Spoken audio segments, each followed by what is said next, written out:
आजच्या दिवसाची सुरुवात ही कॅनव्हास स्ट्रेच करत झाली आणि आजचा आपला पंढरपूरमधील तिसरा दिवस आहे. तर आज आपण आलो नामदेव पायरीच्या इथे, जिथे आपल्याला पेंटिंग करायचं होतं.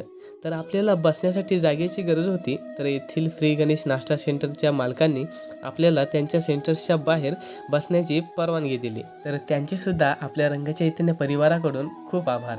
तर मित्रांनो, नामदेव पायरीकडे तुम्ही जर कधी आलात तर नक्की या नाश्ता सेंटरला भेट द्या. तर या वर्षातील पंढरपूरमध्ये आपण साकारत असलेलं हे दुसरं पेंटिंग आहे, जे आपण ॲक्रेलिक कलरमध्ये करतो आहोत. तर आपलं जसजसं पेंटिंग करून पूर्ण होऊ लागलं, तसतसे अनेक वारकरी आपण साकारत असलेलं पेंटिंग पाहायला येऊ लागले.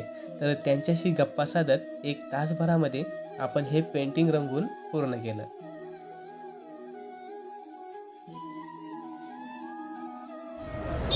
एक नंबर माऊली.